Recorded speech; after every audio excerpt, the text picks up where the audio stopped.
century. That is what this campaign is about.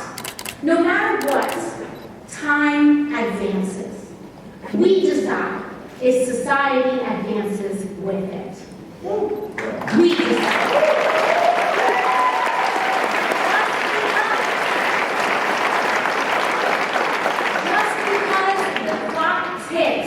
Doesn't mean progress happens.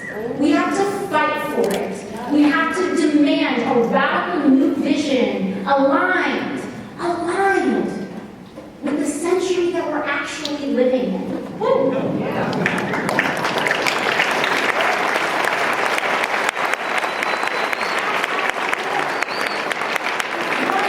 fighting for. And you know, it's funny because I hear out in the public and in the public square, when we talk about campaigns and debates, people always talk about how policies like Medicare for All, or a Green New Deal, or the decarceration of our unjust system, or breaking up ICE and CBP, they call these things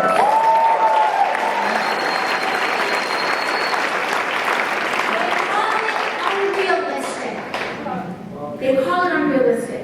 You know what I think is so funny? I go back to DC, and when we discuss these issues behind closed doors, those folks who argue against those same policies, behind closed doors, they never tell me it's unrealistic. They don't use that same argument in the Capitol. The argument that they use is, we will lose. We will lose if we do this. And aha, now I've gotten to the bottom of this issue. It's not that we can't, it's that we're scared. Right. Yeah. Right.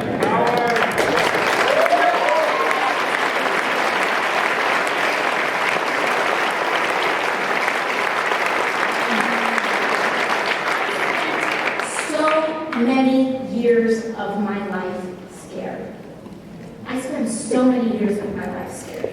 I spent years of my life scared that I wasn't going to be able to meet rent at the end of the month, scared that I might get sick and not afford a doctor, scared that the lights might be turned off on my mom's house when I get home, scared right now to this day with my grandmother in Puerto Rico who is oxygen dependent and is supported by the administration, isn't participating in being part of the solution. I'm sick of being scared. I want to solve these problems.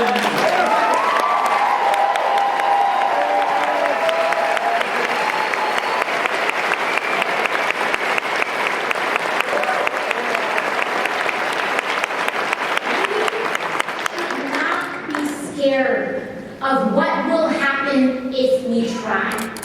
We should be scared of what will happen if we don't.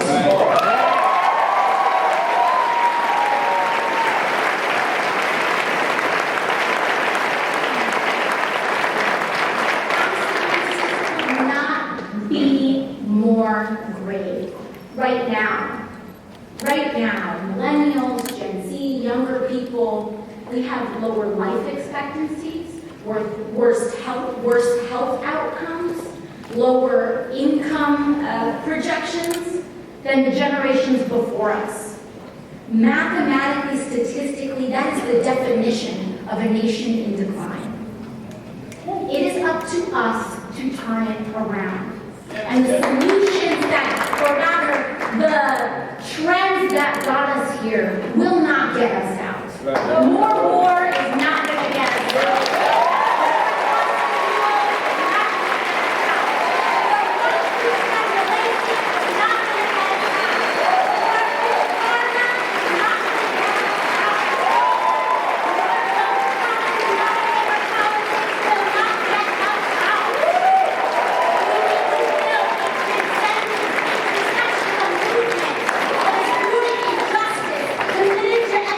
Prosperity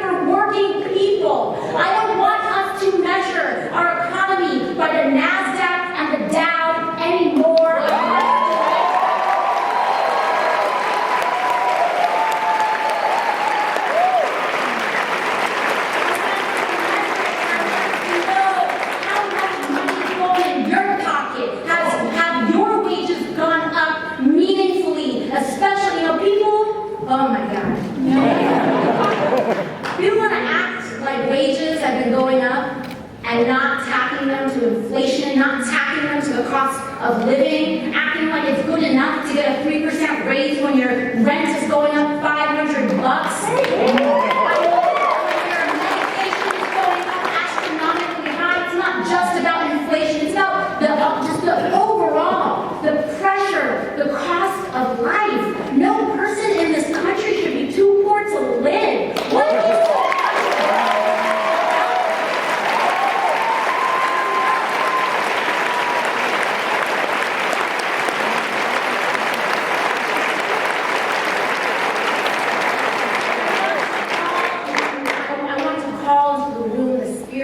of what Philip did earlier? Can we get a big round of applause?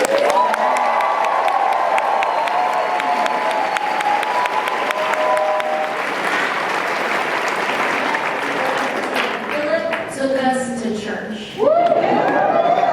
And truly, authentically, that's what movement politics feels like.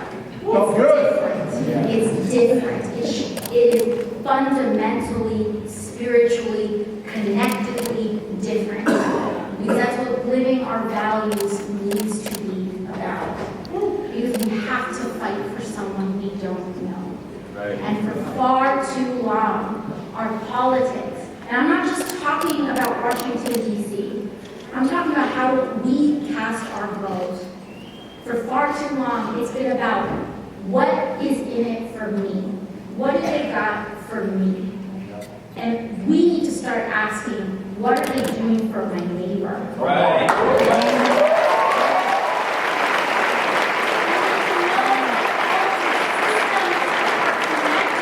It's not just about big, bold policy proposals.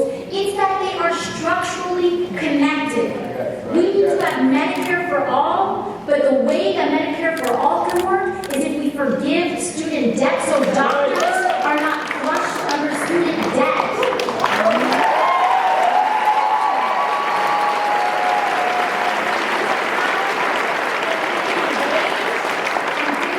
Jobs, because a living wage and a commitment to millions of dignified jobs is exactly how we are going to decarbonize our economy and rebuild American infrastructure with a Green New Deal.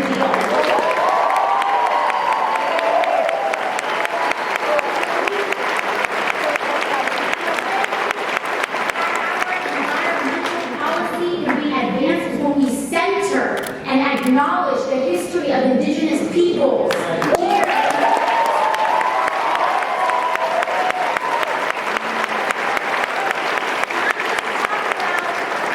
only talk about whose land this was, but talk about whose land it is, and also allowing that indigenous wisdom to guide our environmental policy.